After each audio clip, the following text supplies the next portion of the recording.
우리는 지금 다니엘서 강해 설교를 하고 있습니다. 오늘은 다니엘서 8장을 강해하도록 하겠습니다. 오늘 이 다니엘서 8장은 이제 오늘 끝난 것이 아니고 다음 주까지 2시간에 걸쳐서 다니엘서 8장을 강해하도록 하겠는데요. 오늘 이 8장 말씀을 우리가 보니까 다니엘이 지금 어디에 있다고 그랬죠? 일단 언제라고 그랬습니까? 다니엘이 환상을 받은 시점이? 네.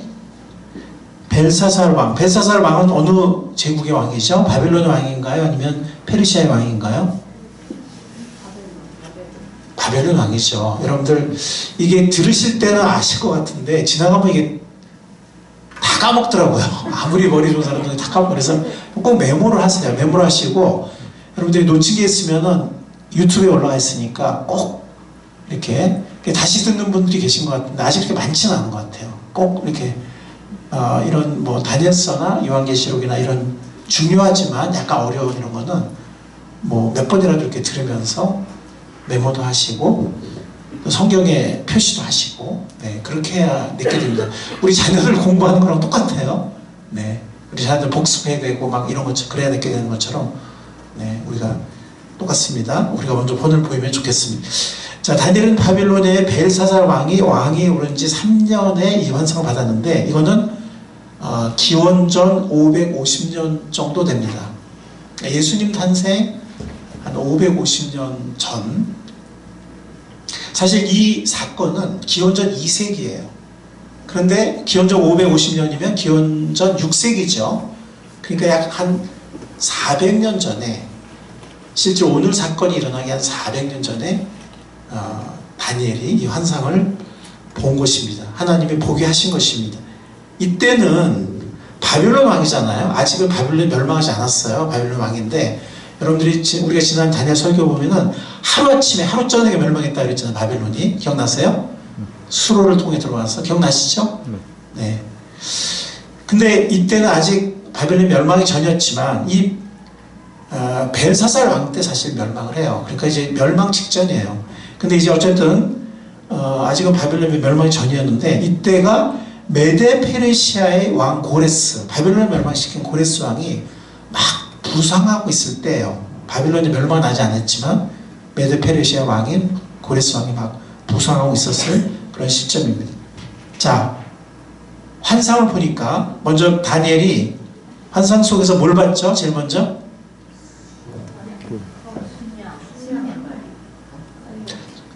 뭘 봤다고요?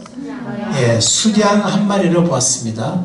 자, 이 환상은 다니엘이 바벨론 왕 벨사살 통치 3년에 기원전 550년경에 보았는데 하나님이 환상을 보게 하셨는데 굉장히 중요한 환상이었습니다.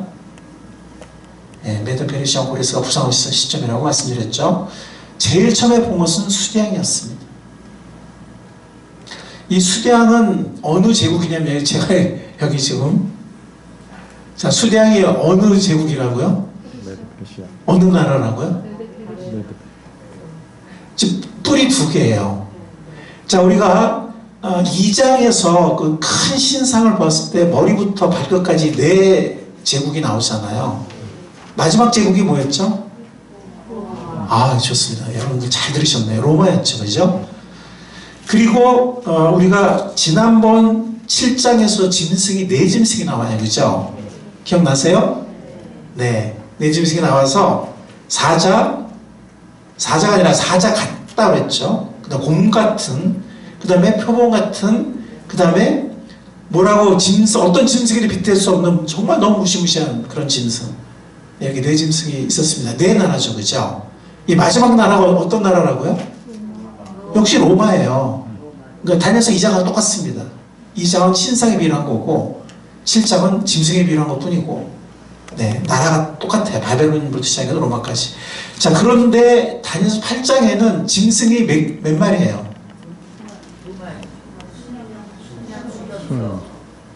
2마리죠. 네. 그래서 이게 4나라가 아니에요. 그러면은 수량은 어느 나라일까요? 메데 페르시아.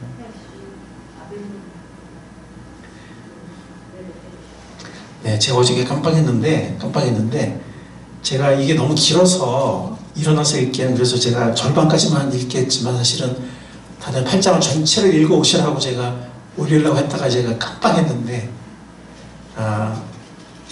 여러분들 8장 뒷부분을 보겠습니다. 8장 뒷부분 20절 보겠습니다. 읽어보겠습니다. 시작. 내가 본 수량의 두 뿔은 메대와 페르시아의 왕들이다. 자, 수량의 뿔이 두 개잖아요. 그게 어느 나라라고요?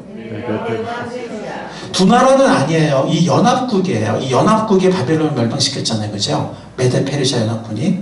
그래서 뿔이 두 개인데 한 뿔이 더 길어. 그래 안 그래요? 3절에 보면 한 뿔이 더 길다고 그랬잖아요. 그 긴 뿔이 메대일까요? 페르시아일까요? 페르시아예요. 네, 메대 페르시아 처음에 연합국으로 출발했지만 나중에는 페르시아가 더 강성해지면서 메대는 그냥 흡수되고 말았어요. 그래서 우리가 역사에 기억한 거는 페르시아를 기억하죠. 메대는 잘 기억하지 못해요. 네. 그래서 이 더 긴 뿔은 페르시아인 것입니다. 그 긴 것이 나중에 나온 거라고 했잖아요. 사실 처음에 메대가 좀 더 강했거든요. 근데 이 연합 고레스가 양쪽에 다 이렇게 통치권이 있는 사람이라고 했잖아요. 그래서 이 고레스를 다리오 왕이라고도 이렇게 부른다. 이렇게 제가 지난 시간에 말씀드렸는데 하나는 페르시아 이름이고 하나는 메대 이름이고, 예. 자, 어쨌든 근데 나중에는 페르시아 종족이죠. 페르시아 종족이 더 강해져서 나중에는 그냥 페르시아 제국 이렇게 되어버렸습니다. 그게 긴 뿔이 페르시아입니다. 자, 여기 보니까 이 수량이 여러분 보시면 서쪽과 북쪽과 남쪽을 들이받았다는 말이 나오죠. 4절에 그죠? 근데 저는 이 세 번역 초기 버전이거든요. 초기에 샀거든요. 거기 보니까 서쪽과 북쪽과 동쪽을 들이받았다 이렇게 인쇄되어 있어요. 여러분들은 뭐라고 되어 있어요? 남쪽으로 되어 있어요? 그러니까 처음에 이게 에러가 있었는데 나중에 고쳤네요. 네, 제 버전은 서쪽과 북쪽과 동쪽으로 인쇄가 되어 있어가지고, 근데 개혁 개정에는 서쪽과 북쪽과 남쪽이라 되어 있죠. 예, 그래서 나중에 이게 바꿨는데 남쪽이 맞습니다. 그래서 이 메데 페르시아가 서쪽을 들이받은 것은 기원전 539년 바벨론을 정복한 걸 말해요. 북쪽을 들이받은 것은 기원전 546년, 여러분들은 잘 기억이 안 나시겠지만 지금의 터키 서부 중앙 지역에 리디아라는 그런 큰 나라가 있었어요. 그 나라를 메데 페르시아가 정복합니다. 이 북쪽을 들이받은 거예요.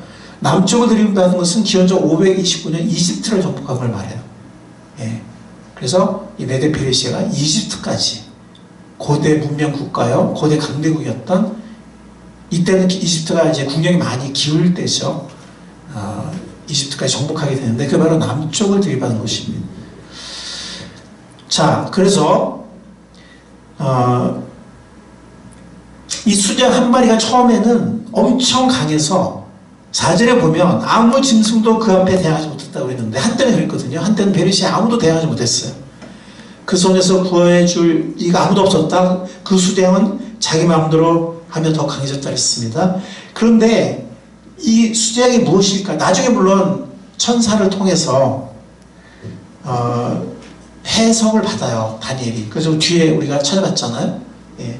그런데 처음에는 이제 이게 도대체 뭘까? 환상 보니까 이제 너무 이게 모르겠는 거예요. 혼란스러운 거예요. 그랬는데 또 하나의 짐승이 나타났어요. 그게 뭐였죠? 수념수 한 마리가, 수량이 이게 뭐지? 막 이러고 있는데 막 수렴수가 또 갑자기 탁 나타나는 거예요. 근데 그전에는 수량이 너무 강해서 아무도 대항할 수 없다고 그랬잖아요. 근데 이 수렴선은 더 강해. 그래서 보니까 5절에 보니까 서쪽으로 올라와서, 자, 이 수렴선은 어느 나라일까요? 어느 나라일까요? 메데 페르시아 다음에 그리스죠. 서쪽으로 올랐다는 게 뭐냐면 서쪽으로 올라와서 땅에 두루 다녔다 그랬어요. 이거 뭐냐면 그리스 바다를 건너야 되잖아요. 터키 올라오면 이 소아시아로 올라온 거죠. 그래서 이 서쪽부터 올라와 가지고 이 소아시아부터 시작해서 이집트는 물론이고 메데 페르시아까지 엄청나게 다 휩쓰고 정복을 하는데, 이 헬라 제국, 헬라라고도 하죠. 그리스를. 이 헬라군, 이 그리스군이 얼마나 속도가 빠른지, 진군 속도가 빠른지, 이 적들이 미처 준비도 하기 전에 벌써 도착하는 거 엄청 빨랐어요. 3년 만에 다 정복합니다. 3년 만에. 그게 알렉산더 대왕이 20대 때일 때, 20대. 20대에 3년 만에 그 당시 알려진 전 세계를 다 정복해요. 그때는 뭐 미국 이런, 그때는 몰랐으니까 그런 신대륙은. 자, 그래서 보니까 땅에 두루 다닌다. 얼마나 빨리 다니는지 발이 땅에 닿지 않았다 그랬어요. 이 그리스군이 얼마나 빨랐는지. 두 눈 사이에 뿔 하나가 뚜렷이 보였다. 이 뿔 하나가 누굴까요? 아, 그리스의 왕. 누구예요? 헬라의 왕. 알렉산더예요. 자, 그래서 이 서쪽으로부터 올라왔다. 엄청나게 빠른 속도로 움직였다 그랬잖아요. 이 헬라 군대의 신속한 이동은 역사가들이 다 말하고 있어요. 이건 역사에 기록이 되어 있습니다. 그리고 두 눈 사이에 뿔 하나는 바로 알렉산더 대왕입니다. 수대왕, 즉 메데 페르시아에게 성난 힘으로 달려들어서 수대왕을 땅에 집어던지고 짓밟았어요. 상대가 되지 않았어요. 그전에는 이 수대왕이 엄청 강했었는데 이 수병사가 나타나니까 이게 상대가 되지 않아요. 실제로 여러분들 천사가 해석을 해준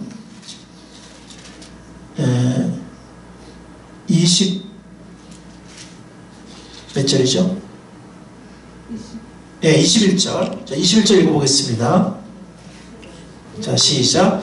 그 수렴선은 그리스 왕이고 눈 사이에 있던 큰 불은 그 첫째 왕이다. 그리스 군이고 알렉산더 대왕을 말합니다. 자, 22절에 보면 그 뿔이 꺾여 그 자리에 난 내 뿔이 뭐라고 그랬죠?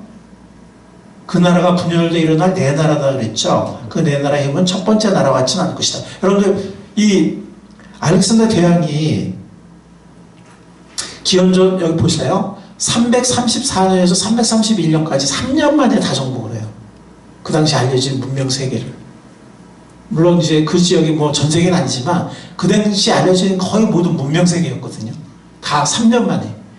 그리고 4번의 승리를 거두는데 그 중에 한 번은 이집트에 대한 승리. 이집트는 전쟁을 하지 않았어요. 이집트가 페르시아를 너무 미워해가지고. 왜냐면 페르시아가 이집트 정복했잖아요.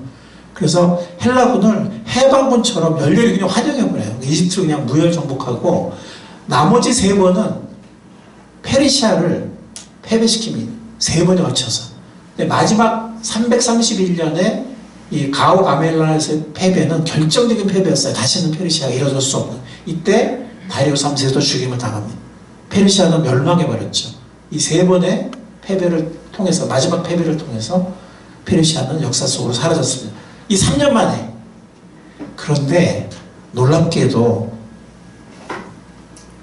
기원전 331년, 그 3년 만이에요. 3년 만에 다 정복을 했는데 그 3년이 끝난 마지막 페르시아의 전쟁 승리를 거둔 331년에 알렉산더가 갑자기 죽어버려요. 20대의 나이. 그러니까 20대 세계를 다 정복하고 20대에 갑자기 죽어버린 거예요. 그러니까 모든 게 빨라요. 이 알렉산더는 모든 게 빠릅니다. 뭐 여러 가지 역사가들이 크세노폰이나 뭐 여러 가지 그 역사가들의 설명이 조금씩 달라요. 달랐는데 그래도 그나마 가장 신빙성 있는 설명은 이 알렉산더가 엄청난 술꾼이었어요. 그래가지고 이제 밤마다 낮에는 전쟁하고 밤마다 그냥 부하들하고 장군들하고 엄청난 술을 먹었는데 술 중독하고 또 다른 합병증에 의해서 갑자기 죽었다 이렇게 설명을 하는 게 그나마 가장 나은 설명인 것 같습니다. 또 어쨌든 갑작스레 죽고 나니까 휘하에 많은 장군이 있었지만 4명의 그 수석 장군들이 있었는데 이 수석 장군들이 사실 알렉산더의 부인이 있었어요. 그리고 막 임신을 하고 있었어요. 황태자를 임신하고 있었는데 알렉산더 죽고 나서 이 부인을 암살해버려요. 그러니까 아이도 같이 죽은 거죠. 그러고 나서 이 4장군이 화합을 하지 못하고 권력투쟁에 들어가서 이제 내 왕조, 내 나라로 나뉘게 됩니다. 여러분들 잘 아시죠? 이거 역사 속에서 들어서 역사책에 다 나오는 얘기예요. 아무런 반응이 없으시나요? 이 역사책에 나와요, 안 나와요? 나오죠?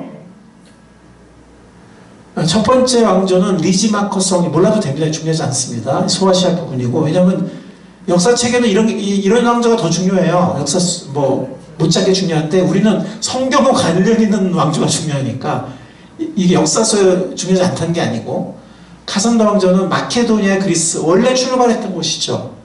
이 그리스의 본거지예요. 요거는 이제 터키 부분이고, 뭐 역사 속에서는 다 중요합니다. 근데 우리는 이 나머지 둘이 더 중요해요. 왜냐면 이스라엘과 관련이 있기 때문에. 세 번째, 셀루시드 왕조, 지금의 시리아, 그다음 바빌로니아 이 동쪽 지역에 세워진 왕조였습니다. 마지막으로 프톨레미 왕조는 이집트, 그다음 유다, 아라비아의 페트라 지역을 에 세워진 왕조였습니다. 이렇게 넷불, 이걸 넷불로 얘기해요. 여러분들 본문에 보시면 8절에 순념소가 매우 강해지고 힘이 세워졌을 때 그 큰 뿔이 부러지고, 알렉산더가 갑자기 죽음을 말해요. 갑자기 부러졌어요. 그 자리에 뚜렷하게 보이는 뿔렛이 하늘 사방으로 뻗으면서 돋아났다. 이 네 왕조입니다. 자, 그 가운데 하나에서 또 다른 뿔 하나가 나왔다. 작게 돋기 시작했다. 작게 돋기 시작했다. 그렇기 때문에 이걸 작은 뿔이라고 그래요. 그래서 개역개정에 보면 작은 뿔 하나가 이렇게 말해요. 작은 뿔 하나. 근데 우리 작은 뿔 하면 여러분 기억나지 않아요? 어디 또 나섰어요?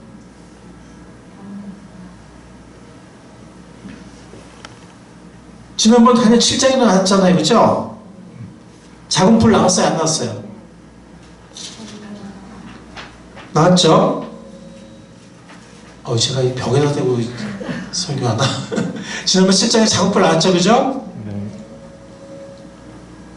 7장 11절에 보시면 작은 뿔 나오죠? 여러분들 좀 다시 좀 들으세요. 네. 이거는 이제 여기도 작은 뿔이 나오고 여기도 작은 뿔이 나오는데, 자 보세요.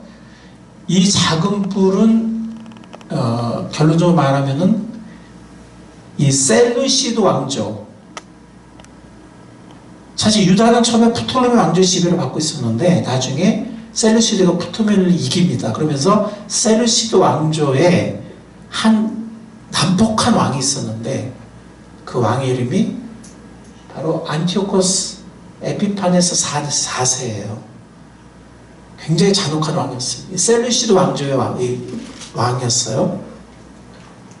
그런데 이 셀루시드 왕조의 왕을 작은 뿔이라고 지금 표현했단 말이에요. 8장 9절에 보니까.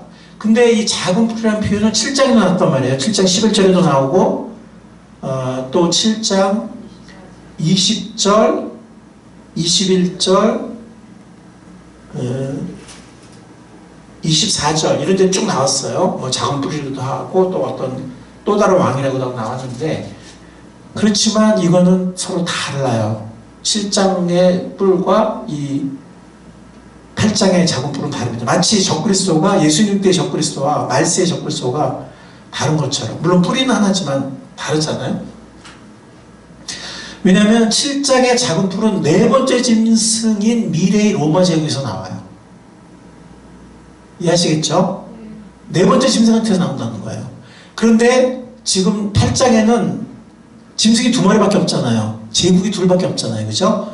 그래서 8장의 작은 뿔은 어디에서 나왔어요? 세 번째 왕국인 그리스에서 나왔어요. 그리스, 알렉산더 왕이 죽고 네 나라로 갈라졌잖아요. 그 중에 한 나라에서 나온 나라였거든요. 그러니까 셀루시드 왕조가 나왔거든요.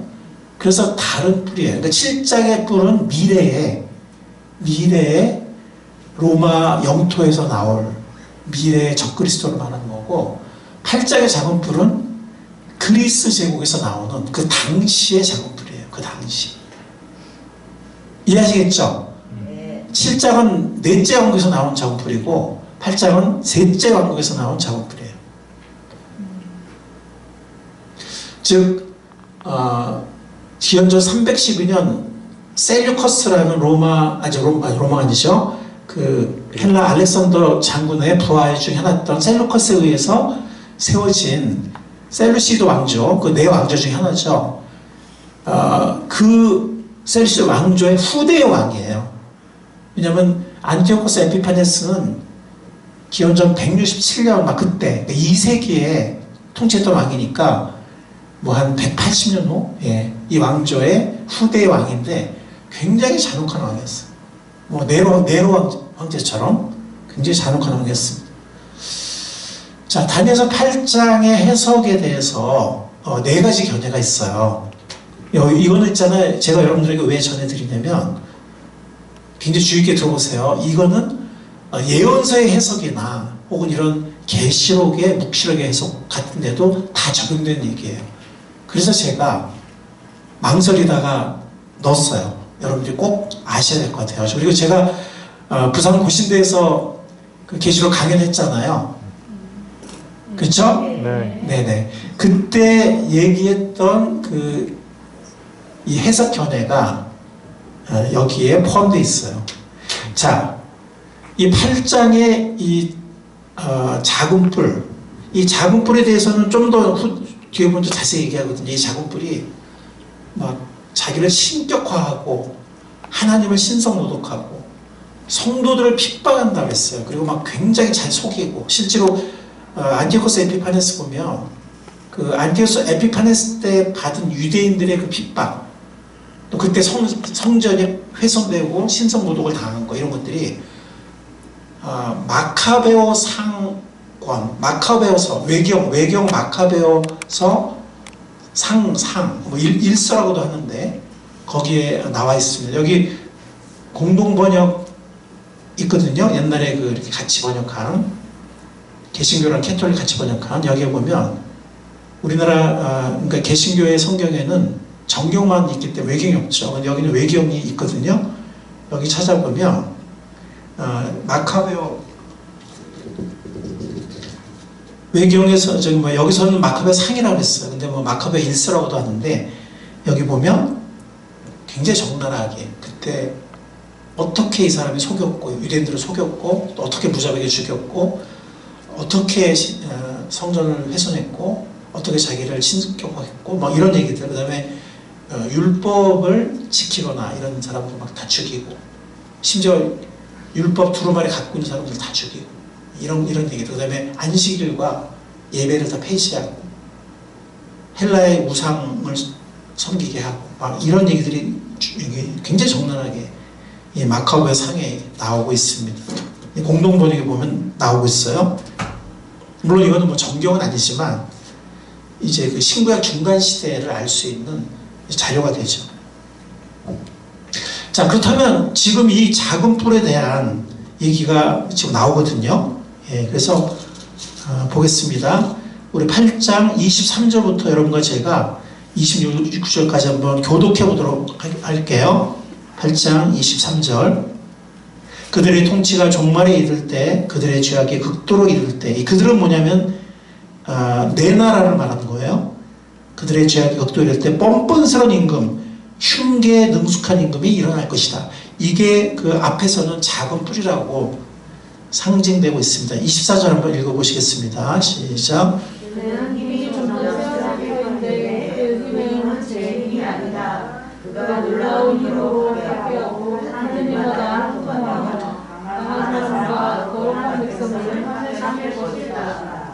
거룩한 백성은 성도죠. 성도. 실제로 이 7장의 성도라는 표현과 원어는 똑같아요. 거의 비슷합니다. 그는 음흉하여서 매사에 속이는 데 능숙하고 마음이 방자하여 평화롭게 사는 사람을 많이 죽이며 만왕의 왕을 대적할 것이다. 만왕의 왕은 하나님이죠. 야훼 하나님. 그러나 사람이 손을 대지 않아도 그는 끝내 망할 것이다. 내가 너에게 설명한 아침과 저녁 제사 환상은 반드시 이루어진다. 그러나 아직 멀었으니 너는 환상의 비밀을 잘 간직해 두어라. 이 아침과 저녁 제사 환상이란 뭐냐면은 성전에서 매일마다 드리는 아침과 저녁 제사를 이 작은 뿔, 이 흉악한 왕이 폐지한다는 거예요. 폐지하는데 나중에 다시 마카비의 반란을 통해서 회복이 되거든요. 예, 그래서 성전을 회복해서 다시 정결케 해요. 그걸 우리가 수전절이라고 그래요. 수전절. 유대인들은 하누카라고 해서 지금도 지키거든요. 하누카. 그런데 여러분들 요한복음을 보면은 예수님이 예루살렘에 왔을 때 예루살렘에 수전절이 드니 이런 표현이 나와요. 요한복음에 수전절의 표현이 나오거든요. 그 유래가 바로 이거예요. 이 안티오코스 에피파네스의 핍박을 받아서 성전 제사를 못 드리게 되고 성전이 훼손되고 그랬다가 나중에 마카베 반란은 마카베는 이제 유다 마카비우스라는 유대인이 앞장서서 독립운동 같은 걸 하는 거죠. 독립전쟁을. 그래서 이제 성전을 회복하고, 그게 바로 수전절의 유래고, 수전절의 명칭이 요한복음에 나오고 있어요. 그 원어로는 한우카라고 합니다. 자, 이게 이제 8장 앞부분에 보면은 또 뭐라고 그랬죠? 이거는 앞부분에서 뿔로 얘기했잖아요. 9절에 보면 그 가운데 하나에서 또 다른 뿔 하나가 작게 돋기 시작했으나 남쪽과 동쪽과 영광스러운 땅 쪽으로 크게 뻗어나갔다. 즉, 이 안티오코스 에피파네스가 남쪽과 동쪽과 영광스러운 땅, 그러니까 예루살렘 쪽으로까지 뻗어나갔다는 거예요. 사실 거기는 프톨레미 왕조가 다스리고 있었는데, 프톨레미는 이기고 이스라엘 땅까지 진출했다는 겁니다. 10절에 보면 그것이 하늘 군대의 밑을만큼 강해지더니 그 군대 별 가운데 몇을 땅에 떨어뜨리고 짓밟았다. 이 하늘 군대는 천사를 말할 수도 있어요. 그렇지만 천사와 비유되는, 왜냐하면 이스라엘 백성을 또 주관하는 천사가 있잖아요. 특히 다니엘서에 보면, 그러니까 이 군대와 별 가운데 몇을 땅에 떨어 짓밟았다는 것은 유다 민족과 그 지도자들을 죽이고 멸망시켰다, 짓밟았다, 뭐 이렇게 이해도 됩니다. 왜냐하면은 이 짓밟았다는 표현이 7절 마지막에 보면은 순념소와 순양을 땅에 집어던지고 짓밟았다 그랬거든요. 예, 같은 동사예요. 그래서 이거는 유다를 짓밟은, 그것을 이제 하늘 군대와 별로 상징적으로 비유적으로 표현했다고 볼 수가 있습니다. 마치 그 안티오코스 에피파네스를 작은 뿔이라고 이렇게 상징적으로 비유했듯이, 그것이 마치 하늘 군대를 주관하신 분만큼이나 강해진 듯 하더니, 하늘 군대를 주관하는 분은 천사도 주관하고 또 거룩한 백성도 주관하는 것은, 성도를 주관하는 것은 하나님이죠. 강해진 듯 하더니, 그러니까 하나님 흉내를 낸 거예요. 그분에게 매일 드리는 제사마저 없애버리고 그분의 성전도 파괴하였다. 그러니까 실제로 막 이렇게 무너뜨리고 불지르고 그런 건 아니고 성전을 완전히 훼손해버리는 거예요. 거기에 이방 신전을 세웠어요. 반역 때문에, 이 반역은 유대인의 반역이 아니고 13절 후반부에 보면은, 13절에 보면은 내가 들으니 어떤 거룩한 천사가 말하는데 또 다른 천사가 말하는 그런 거룩한 천사가 물었다. 환상 속에서 본 이 일들이 언제까지나 계속될까? 이거는 성도들에게는 엄청난 핍박이고 하나님의 성전이 훼손되는 거잖아요. 그러니까 다니엘이 이게 언제까지 이런 일이 지속이 되냐 물어본 거예요. 언제까지나 계속해서 매일 드린 제사가 폐지되고 파멸을 불러올 반역이 자행되고 성소를 빼앗기고 백성 짓밟힐까? 다른 천사가 나에게 말했다. 밤낮 2300일이 지나야 성소가 깨끗하게 될 것이다. 이렇게 말했어. 그러니까 이 반역은 유대인의 반역이 아니고 파멸을 불러온 반역이 언제까지 지속이 되냐고 물어봤기 때문에 이거는 안티오코스 에피파네스의 반역을 말합니다. 그래서 12절에 보면 반역 때문에, 이거 안티오코스 에피파네스의 반역을 말하는 거예요. 성도들의 군대와, 즉 성도들의 공동체를 말해요. 이 군대란 말은 출애굽 때도 하나님의 모든 군대가 애굽에서 나왔다 이렇게 말해요. 근데 이건 사실 영어로도 호스트라고 하거든요. 그러니까 무리라는 말이에요. 그러니까 천사도 무리고 이스라엘 백성도 무리고, 그런데 어쨌든 성도들의 군대, 성도들의 이 무리와 매일 드리는 제사가 그 뿔에게 넘어갔다. 그 뿔은 바로 작은 뿔인 셀루시드 왕조의 흉악한 안티오코스 에피파네스 4세를 말합니다. 그 뿔이 하느님마다 형통하였고 진리는 땅에 떨어졌다. 자, 지금 제가 이제 이런 비유를 안티오코스 에피파네스 4세에 적용해 설명을 했고, 그것이 8장 23절부터 26절에 보면 이때는 뿔이라는 말을 쓰지 않고 임금이라는 말을 쓰면서, 임금이 얼마나 흉악하고 얼마나 잘 속이고 얼마나 포악한지 그걸 쭉 이렇게 얘기를 하고 있잖아요. 그리고 하나님 어떻게 대접을 했는지. 이 뒷부분에서는 임금이라고 말하면서 이제 그 안티오코스 에피파네스 4세에 대해서 설명을 합니다. 그런데 그렇다면 이건 그냥 뭐 그 당시에 이루어진 거 아니냐 이렇게 볼 수 있어요. 이걸 역사적 견해라고 해요. 즉 기원전 2세기에 안티오코스 에피파네스 4세 때 오늘 다니엘 8장은 다 이루어졌다. 그냥 이렇게 볼 수 있어요. 이게 역사적 견해입니다. 그런데 또 적지 않은 학자들은 이거를 미래의 적그리스도에게 적용을 해요. 그러니까 그 당시에 어떤 한 인간이 그렇게 했다고 하기에는 나중에 안티고스 에피판 죽을 때 뭐 허무하게 죽거든요. 힘도 미약하고. 근데 물론 일부는 적용이 되지만 여기에 있는 것처럼 이런 온전하게 어떤 인간이 역사적으로 이렇게 하겠느냐, 감히. 이건 말세 적그리스도가 이렇게 하는 것이다. 이렇게 보는 거예요. 그래서 8장이 사실은 미래에 대한 예언이다. 물론 안티고스 에피파네스도 2세기니까 다니엘의 환상 받을 때보다는 400년 후잖아요. 그것도 미래긴 하지만 그게 가까운 미래가 아니라 먼 미래, 종말에 성취되는 것이다. 종말에 대한 예언이다 라고 보는 견해가 있습니다. 이게 미래적 견해예요. 이중성취 견해가 있어요. 여러분들은 잘 모르시겠지만 이게 다 유명한 학자들이거든요. 그래서 이 두 가지가 다 이루어진다고 봐요. 즉 이 다니엘서 8장은 2세기도 이루어졌고, 기원전 2세기 안티오코스 에피판 4세기 때도 이루어졌고, 그리고 먼 미래 예수님 오기 직전에 대환란 때 종말에도 이루어질 것이다. 이렇게 이중적으로 성취된다고 보는 거예요. 저는 어떤 견해일까요? 3번이요?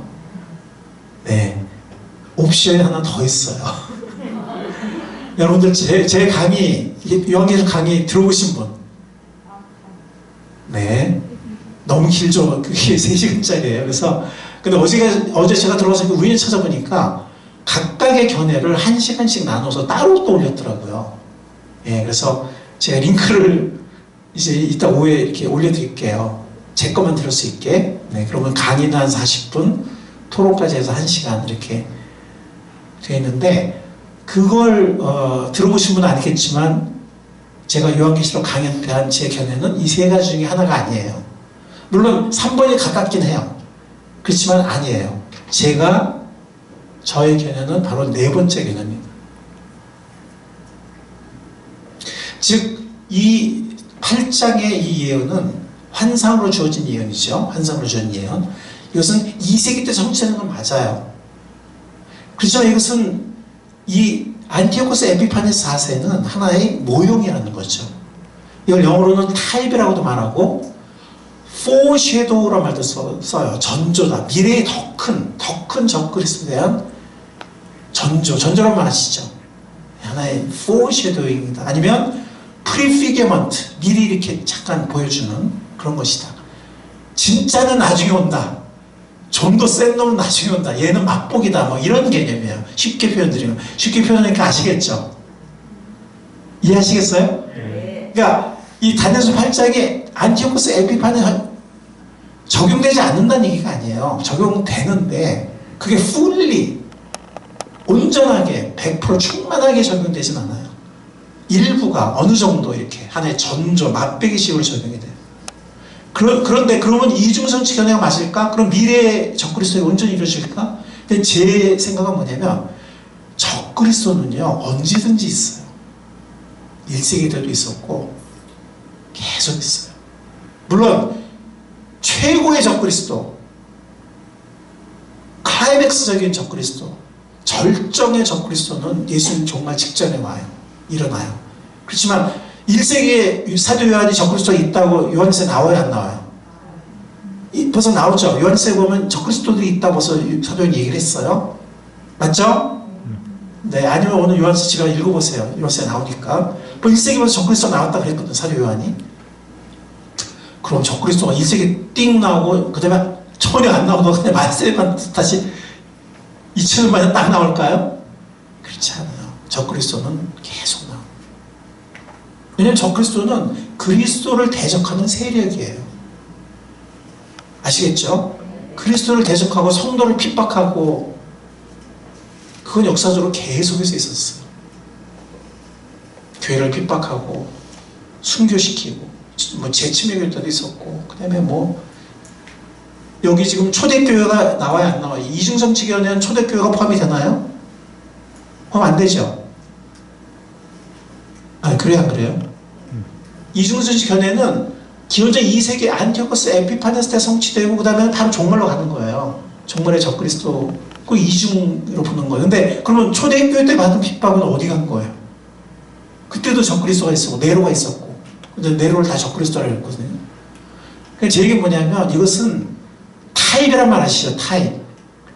이거는 모형이라는 말도 쓰지만 더 좋은 말은 전형이라는 말을 써요. 전형 혹은 패턴이라는 말도 써요. 패턴이 반복된다. 그래서 이걸 잘 비유한 것은 출산의 비유, 진통의 비유예요. 여러분들 진통이 시작이 되잖아요. 그죠? 그죠? 네. 저는 애기 안 낳았지만 옆에서 봤거든요. 저희 집 사람이 막 16시간을 하는 바람에 본인이 얼마나 힘들겠어요. 그죠? 근데 저도 힘들더라고. 16시간을 하니까. 근데 어쨌든 우리 사람은 야 진짜 나온다고 막 간호사 부르래요. 간호사 와가지고 자기는 아기도 한 번도 안 낳았으면서 뭐 그거 갖고 그래 막 이래. 아니 자기가 집에 놔놓고서 그런 말을 하면 자기는 처녀가 뭐 그래 아직 안 된 뭐 아직 아니라고 면 먹죠. 근데 뭐 우리 사람은 막 나온다 이거 나올 것 같다 이거야. 진통이 반복이 돼요. 작아질까요? 커질까요? 커져요. 그런데 마지막 진통이 있잖아요. 제일 아프거든요. 그때 새 생명이 출산을 하고 새 시대가 열려요. 똑같습니다. 이런 적그리스도의 출현이나 이런 핍박과 환난은 시작이 되죠. 점점 말세를 갈수록 진폭이 커져요. 점점 심해져요. 이때는 딱 진통이 있고 그 다음에 진통이 없다가 애 낳을 때 와! 그 얼마나 좋겠어요. 여자들이 그죠? 그게 이중성치 견해예요. 예, 그것도 틀린 건 아니지만 너무 일부를 말하는 거예요. 예, 이 진통의 비유는 마태복음 24장에 나와요. 마태복음 24장. 그러니까 복음서에서 유일하게 말세의 묵시를 말한 게 마태복음 24장이고 누가복음 21장이고 마가복음 13장이거든요. 예. 복음서의 묵시록이라고 그래요. 마태복음 24장, 누가복음 21장, 마가복음 13장 비슷한 내용이에요. 거기서 하는 말이에요. 진통의 시작이지만 끝은 아니다. 끝은 나중에 온다.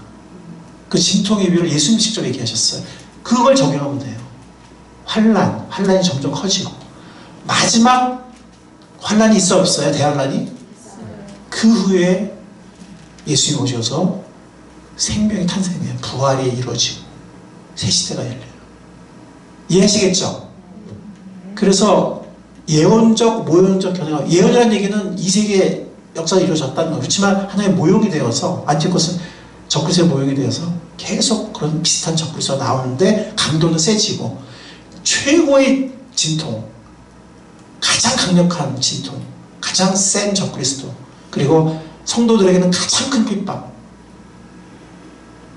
예수 오기 직전에 7년 대한 때 있게 되고, 그리고 그것과 함께 예수님이 오셔서 부활의 생명이 이루어지고 새 시대가 열린다는 그 출산의 진통의 비로 생각하시면 여러분들이 이런 것들이 다 부분적이라는 걸 알게 되실 거예요. 하나를 말하고 둘을 말하는데 사실은 진통은 한 번 오거나 두 번 오는 게 아니라는 거죠. 그렇지만 제가 고신대에서 제가 강조했던 거는 다른 두 견해가 미래에 대한 강조점이 너무 약해요. 그래서 반복되는 건 맞지만 최후의 대환란, 최후의 적그리스도, 그리고 재림, 이런 미래에 대한 강조가 굉장히 중요하거든요.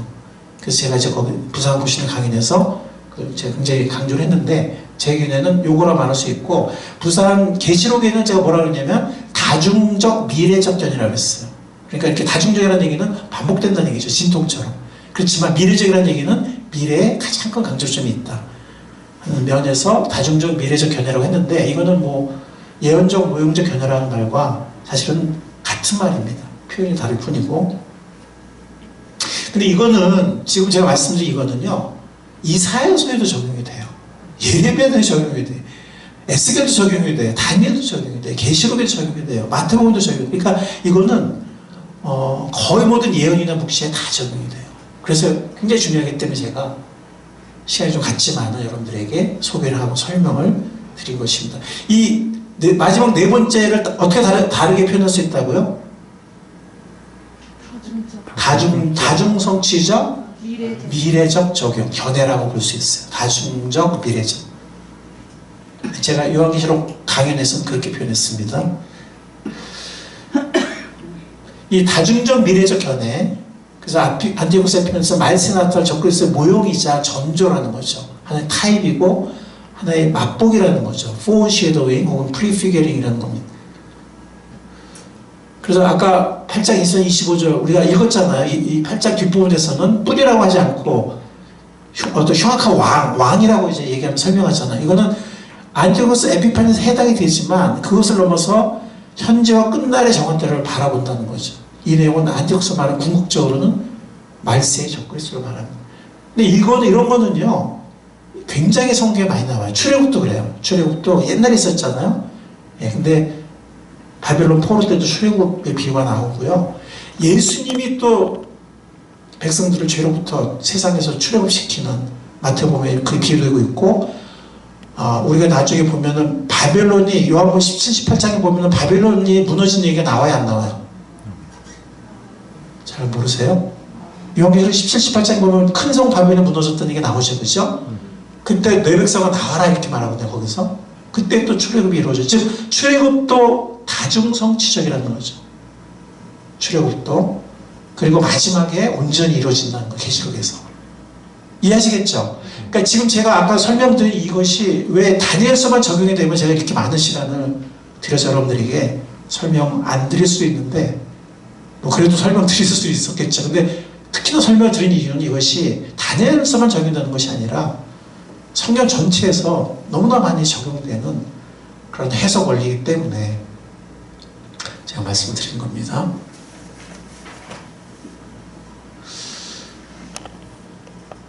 다니엘서 8장의 전형적 다중성취적 해석에 의하면 다음과 결론을 이렇게 된 건 뭐냐면 하나님과 그리스도를 대적하는 세력은 종말까지 늘 있다는 거예요. 아멘?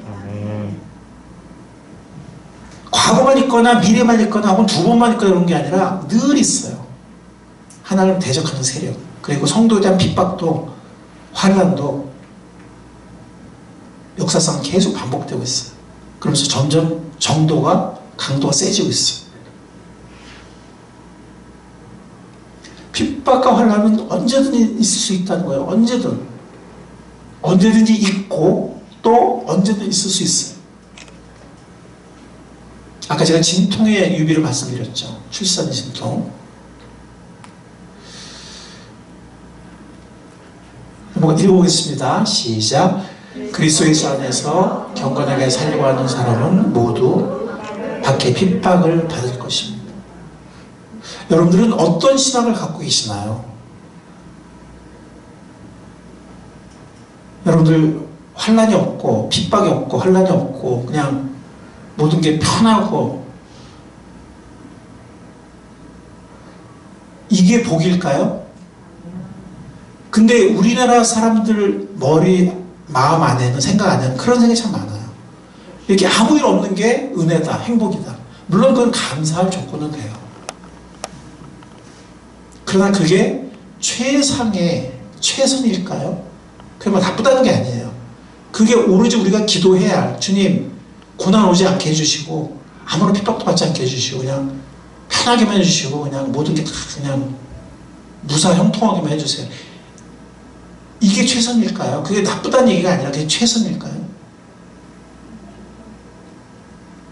그렇다면 초대교회 성도들은 불행한 삶을 살았네요. 초대교회 성도들은 그 기준으로 본다면. 근데 이런 것을 설교하는 목사님들이 상당히 많아요. 복을 얘기하고 뭐 예수 믿으면 뭐 나가다 못 받고 들어가 못 받고 뭐 모든 질병 다 없어지고 뭐 이렇게 설교하는 사람들이 굉장히 많거든요. 사람들 좋아할까요? 싫어할까요? 아니 뭐 만사형통 무사 안일이 뭐 복이 아니다 이렇게 말하는 저 같은 사람을 누가 좋아하겠어요? 네? 누가 좋아하겠어요? 여러분들 좋아요? 네. 예, 좋아요. 여러분들은 영적인 해안이 있으셔서 그런데 일반적으로 안 좋아요. 사람들이 그냥 건강하고 오래 살고 그냥 돈 많이 벌고 그냥 우리 자식들 다 출세하고 그래서 막 수능할 때 보면 막 100일 기도하고 막 옛날에 선제 시명한테 100일 기도할 뭐가 달라요? 예? 우리 자식만 다른 애들 다 떨어지고 우리 자식만 잘 되게 해주세요. 그냥 스카이에 올라가게 해주세요. 이거 천지 시면에 비는 거랑 뭐가 달라요?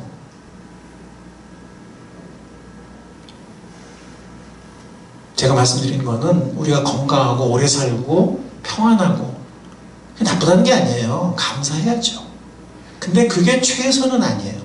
그렇게 말하면 예수님은 뭐 최선 삶을 산 게 아니죠. 사도 바울 최선 사는 게 아니에요. 초대교회 성도들 불행하게 산 거예요. 근데 성경은 그렇게 말하고 있지 않잖아요. 그리스도 예수 안에서 경건하게 살려고 하는 사람은 모두 핍박을 받을 것이다. 그렇다면 우리는 생각해봐야 돼. 나한테 무슨 핍박이 없어. 왜 핍박이 없어? 전도 안 하니까. 예를 든다면 이 말씀에 따르면, 이 역으로 말하면 내가 어떤 핍박이나 환난이 없으면 경건하게 안 사는 거예요. 아니, 제 말이 틀렸나요? 이거 제 말이 아니잖아요. 성경 말씀이잖아요. 왜 그럴까요? 종말이 오기 전에는, 예수님 재림하기 전에는 이 땅에 사탄의 세력이 있어요, 없어요? 있어요. 천년왕국 때 결박이 되고 천년 지나서 완전히 불면서 던져지는 것이 있어요. 예수님 시험 받았죠. 예수님 넘어갈 뻔했잖아요. 시험이 있고 핍박이 있고 환난이 있어요. 즉 무사형통, 만사형통, 정말 그거는 영원한 세계에 있어요. 이 땅에서 그걸 찾으면 잘못된 거예요. 이해하시겠어요? 하나님 주시기도 해요. 주세요. 기본적으로 주시는데 감사하죠. 근데 그것만을 이 땅에서 바라면 안 돼요. 그럼 우리가 내세를 바랄 이유가 없죠. 이 땅에는 항상 그리스도를 적대하는 세력이, 제가 역사적으로 계속 있다고 해서 없다고 했어요. 이게 옛날에만 있고 예수님 직전에만 있습니까? 지금 없습니까? 아니에요. 아까 제가 말씀드렸잖아요. 계속 있다 그랬잖아요. 여인의 진동처럼 계속 있어요. 즉 다니엘서 8장 같은 일이 오늘날에도 일어날 수 있어요, 없어요? 있어요. 오늘날에는 즉 신사참배 때도 있었고 공산당 때도 있었고, 그때는 목숨이 안 따가 순교해야 되는, 근데 영적으로 죽어야 되는 것도 있어요. 지금 보면 얼마나 기독교를 무시하고 멸시합니까? 우리가 지금 잘못해서 질식사. 물론 총 쏴 죽이고 목 매달아 죽이고 뭐 죽창을 찔러 죽이고 이럴 수도 있겠지만, 아니면 옛날처럼 뭐 짐승한테 던져 죽일 수도 있겠지만, 목줄로 죽이는 것도 죽이는 거예요. 이렇게 많은 유혹이 있고 이렇게 기독교를 멸시하고 이런 상황에서는 전도하기 힘들고, 그냥 우리가 영적으로 질식사할 수 있어요. 이게 더 무서운 거죠. 잊지 않기를, 잊지 않는 우리가 될 수 있길 바랍니다. 네. 그리스도의 경건한 삶을 사는 사람 모두 핍박을 받아요. 환난이 있어요. 이 세상에서는. 물론 그거는 정해진 때가 있어요. 아까 다니엘서 정해진 때가 있다 그랬잖아요. 계속되진 않는다. 주님 오시기 전까지 끝이 있습니다. 그러나 있다는 거예요. 이 땅에서는. 그러니까 이 땅에서 마치 여기 천국인 것처럼 영원히 살고 건강하고 모든 게 다 무사 아니라 모든 게 그거는 착각이에요. 그거는 영원한 하나님 나라에서. 이 땅에서는 경건하게 살려고 할 때, 성경에 나오는 많은 믿음의 선진들이 그랬듯이, 예수님 그랬고 바울이 그랬고 초대교회 성도 그랬듯이 핍박이 있다는 거예요. 사랑하는 여러분, 여러분을 시험하고 시련의 불길이 여러분 가운데 일어나더라도 무슨 이상한 일이나 생긴 것처럼 놀라지 마십시오. 근데 우리들은 그래요. 예? 그런 사람도 있어. 교회에 무슨 일이 생겼어. 그게 건강의 문제든 아니면 누가 사고를 당했다니, 누가 분란이 일어났다 그러면 그 교회에 문제 있네. 목사님의 영역이 없든지, 성도들이 기도 안 하든지, 아니면 그 교회 뭔가 하나님이 그 교회를 사랑하지 않든지, 이렇게 말하는 사람들이 있어요. 그러니까 그 잣대가 그 유교하고 한국 사람 미신적인 복, 이런 무사, 형통, 건강, 장수, 물질, 이러지 않으면 이게 영적으로 잘못됐다는 거예요. 그런 사람들 있어요, 없어요? 상당히 많아요. 그게 성경적이냐 하는 거예요. 성경적이냐. 그러니까 우린 지금 그냥 주일날 성경 끼고 와서 예배 드리고 주님 찬양한다고 막 찬양을 해요. 주님 위해서 어디든지 가오리다 말만 그렇게 하고 딱 가서 집에 가서는 돈 많이 벌어야 되고 우리 자식 출세해야 되고 그 옛날에 복사상, 기복사상. 머릿속에는 기복사상, 미신하고 유교 이게 꽉 차 있고 이게 안 변하고 그냥 주일날 그냥 까만 책들 그냥 왔다 갔다 하는 거예요. 그럼 겉보기 다른 사람은 저 사람은 크리스천인가 보다 속은 세상사랑 똑같아. 기복사상, 미신, 유교사상 그대로 다 들어가 있어요. 겉만 그냥 책 하나도 왔다 갔다 하고 우리의 속까지 우리의 생각과 골로새서 같은 말씀하는 것처럼 우리의 생각과 우리의 영혼까지 변화되는 진정한 믿음의 사람 될 수 있기를 간절히 바랍니다. 아멘. 그 말씀이 들어가야 돼요. 말씀이 아니고 내 생각, 세상의 견해, 세상 사람들의 인기, 전통, 문화, 뭐 미디어 이 맨날 이 영향을 받으니까 말씀은 거의 없고 말씀은 그냥 일주일에 한 번 볼까 말까. 우리가 이 속에는 그냥 세상 가치관과 사고이 다 들어가 있는 경우가 너무너무 많아요. 한국의 성도들 가운데. 다 그렇다는 얘기는 아니지만 다수가, 대다수가. 여기 있잖아요. 시련의 불길이 여러분 일어나더라도 무슨 이상한 일이나 다 생긴 것처럼 놀라지 말라는 거예요. 개혁개정에서는 이상하게 여기지 말라는 거예요. 우리 잘못됐나? 뭐 죄졌나? 아니면 하나님 우리 미워하시나? 아니면 뭐 우리가 지금 우리 교회나 우리 가정이 지금 문제 있는 거야? 뭐 그럴 수도 있겠죠, 간혹은. 그렇지만 항상 그런 게 아니에요. 그냥 경건하게 살기 때문에 아까 말씀처럼 사탄이 이 세상에서 활동하기 때문에 그만큼 여러분은 그리스도의 고난에 동참하는 것이니 기뻐하십시오. 아멘. 아멘. 우리의 고난이 세상 모든 사람들이 사는 인생의 고난에 그치지 않기를 바랍니다. 아멘. 세상 사람들 고난 받아요, 안 받아요? 험한 나가는 이들 고난 받아요. 우리의 고난이 그들과 똑같으면 뭐예요? 왜 구원받고 뭐 우리가 뭐 왜 하늘 시민권자라고 그러고 왜 우리가 영원한 하나님 나라 기업을 낳는다고 왜 그래요? 그들의 고난과 똑같은데 멈추면 안 돼요. 우리는 그리스도를 증거하거나 그리스도를 위해서 순종하거나 살거나 그래서 받는 고난을 받을 수 있기를 간절히 바랍니다. 아멘. 그게 없으면 세상에서 다른 게 뭐예요? 세상 사람들도 고생하고 살아요.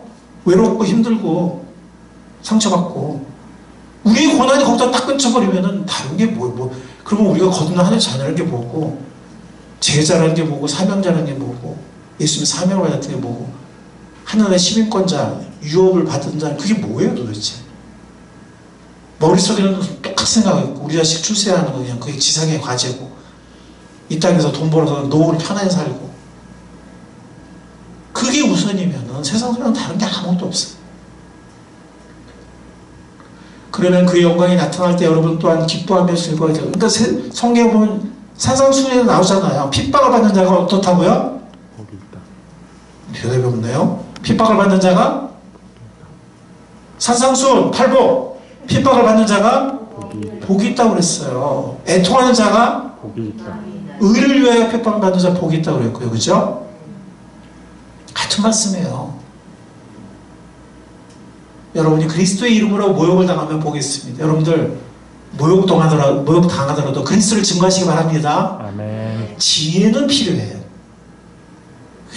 뭐 지하철 같은 데서 그냥 불신자하게 신천나 막 이렇게 하는 거는 본인은 속이 싫을지 모르겠지만 그런 사람들은 막 뭐라 그러고 내가 주님을 핍박받는데 막 핍박받는 병에 걸렸어. 어떤 사람들 보면 무슨 말씀인지 아세요? 그런 분들 있어요.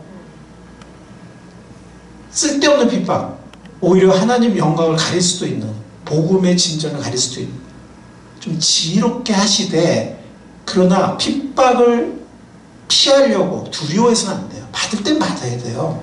아멘? 아멘. 지혜롭게 하긴 하지만 지혜롭게 한다는 얘기가 타협하고 안 한다는 얘기가 아니에요. 여기 보면 성령께서 우리 함께 계신다. 이건 똑같죠? 모든 족속에 나가서 복음 전하고 제자를 삼으면 내가 땅끝까지 함께 하겠다. 똑같은 말씀이에요. 함께 하겠다. 그리스도의 고난 받으면 하늘의 위로와 상급이 있고 성령님이 예수님이 그들과 함께 하신다. 자, 다 같이 보겠습니다. 시작. 내가 이것을 너에게 말한 것은 너희가 내 안에서 평화를 얻게 하려는 것이다. 너희는 세상에서 환난을 당할 것이다. 그러나 용기를 내어라. 내가 세상을 이겼다. 너희는 세상에서 뭘 당한다고요? 환난을 안 당하면 내가 지금 뭐가 비정상이에요. 예수님을 좀 잘 따르고 있는 게 아니야. 즉 내가 받는 환난이 세상 사람도 똑같아. 그냥 거기서 끝이야. 그냥 똑같이 나이 들고 뭐 똑같이 뭐 나이 들어서 뭐 병도 나고 뭐 그냥 뭐 가다가 사람들은 상처도 받고 뭐 어떤 때 뭐 힘들고 막 애들 속썩이고 이 세상 사람들 똑같아. 여기서 말하는 건 그런 게 아니에요. 경건하게 살기 때문에 이 불의한 세상에 경건하게 살기 때문에 받는 환난을 말하는 거예요. 이 앞뒤를 읽어보시면 너희는 세상에서 이 세상은 아직은 악한 세력이 아직 있기 때문에 아직은 그리스도를 적대한 세력이 아직 있기 때문에 뭘 당한다고요? 환난을 당합니다. 이게 정상이에요. 나 아무런 환난이 없어? 비정상이에요. 경건하게 살지 않는 거예요. 그리스도를 살지 않는 거예요.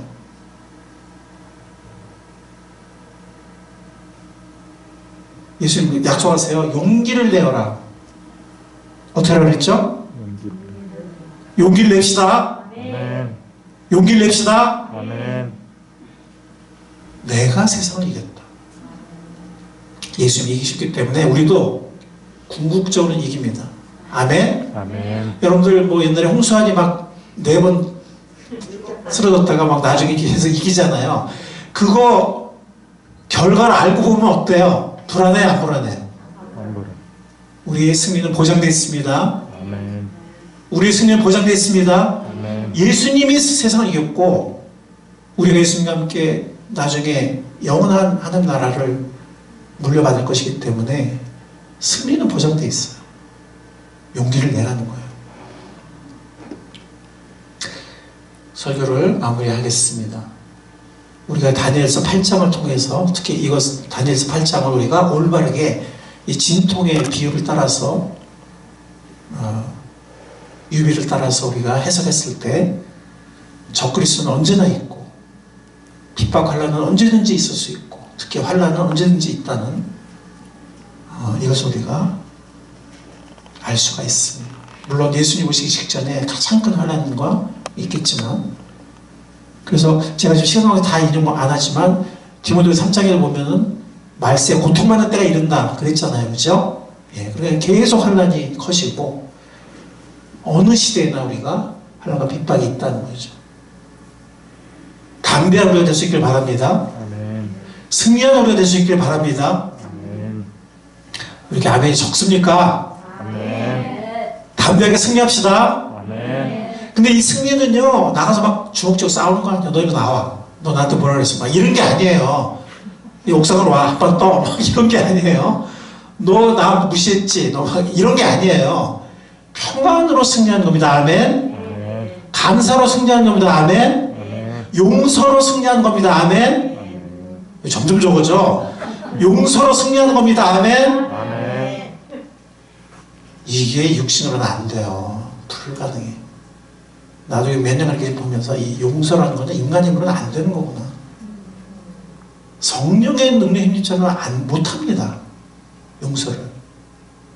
그럼 세상 사람을 볼 때 뭐 니네랑 우리랑 다른 게 뭐냐? 너 그냥 주일날 뭐 책 하나 끼고 갔다 온 거야. 똑같네? 너희도 용서 못하지? 뭐 우리도 못하지? 똑같네? 뭐가 달라? 어떻게 그리스도를 증거합니까? 허물 많은 사람을 용납하지 못하면 세상 사람 다른 게 뭡니까? 어떻게 증거하면 요즘에 말만 하면 사람들 안 믿어요. 보여줘 이래요. 근데 똑같네? 뭘 믿어? 왜 믿습니까? 똑같은데 뭐 내가 주일날 가서 왜 시간 낭비나 등산할 거야? 저 같아도 그럴 것 같아요. 차이가 없는데? 근데 내가 왜 교회를 왜 가지? 성령의 능력으로 용서하는 우리가 될 수 있길 바랍니다. 아멘. 성령의 능력으로 어떤 사람을 포용하는 우리가 될 수 있길 바랍니다. 아멘. 간음을 범한 사람도 동성애자도 주님으로 나오면 용납할 수 있는 우리가 될 수 있길 바랍니다. 아멘. 살인자가 나와도 그리스도에 나오면 우리가 용납할 수 있는 우리가 될 수 있길 바랍니다. 아멘. 아멘. 아멘. 물론 그 죄를 계속 지으라는 얘기가 아니라 주님 앞에 나오면. 그리고 아까 말씀 이건 우리 힘으로 되지 않아요. 은혜로만 됩니다. 성령님의 은혜로만 되고 그리스도의 은혜로만 됩니다. 아멘. 아멘. 오늘 우리가 나눌 이 내용이 그냥 듣고 잊어버린 내용이 아니라 우리의 삶에서 능력으로 나타나는, 이루어지는 생명과 은혜의 진리가 될 수 있기를 살아계신 그리스도의 이름으로, 앞서가신 주님의 이름으로, 본을 보여주신 주님의 이름으로 간절히 축원합니다. 아멘. 주님 감사합니다. 오늘 말씀을 통해서 저희를 도전해 주신 거 감사합니다. 우리가 유교문화, 출세문화, 기복신앙에 젖어서 예수님 믿으면 다 잘 되고, 예수님 믿으면 잘 되니까 예수님 믿는다, 이런 세상 사람 똑같은 생각 속에 빠져있진 않았습니까? 주님, 오늘 경건하게 사는 그 환란, 그리스도를 삶으로 말로 증거함으로 받는 고난을 무서워하지 않는 영광으로 생각하는 우리가 될 수 있게 도와주십시오. 주님, 우리가 먼저 세상 사람과 삶이 달라야 되겠습니다. 완벽할 수는 없지만 뭔가 달라야 되겠습니다. 다른 사람을 용서하려고 애쓰고 용서하겠다고 마음 먹고, 그런 우리가 될 수 있게 주님 도와주십시오. 아멘. 우리가 주님께 엄청난 사죄의 은혜를 받았는데 다른 사람에 대해서는 율법을 적용하는, 저 사람은 저게 문제고 저래서 저 사람은 안 되고, 이렇게 하지는 않습니까? 주님, 정말 저희들은 너무나 자기중심적이고 너무나 망각을 잘합니다. 나는 수없는 용서를, 말할 수 없는 큰 은혜를 받았음에도 작은 것을 가지고 다른 사람을 판단하고 용납하지 못하는 우리가 아닙니까? 주님, 주님, 우리가 이렇게 해서 어떻게 주님을 증거하겠습니까? 어떻게 주님을 증거한다고 우리가 할 수 있겠습니까?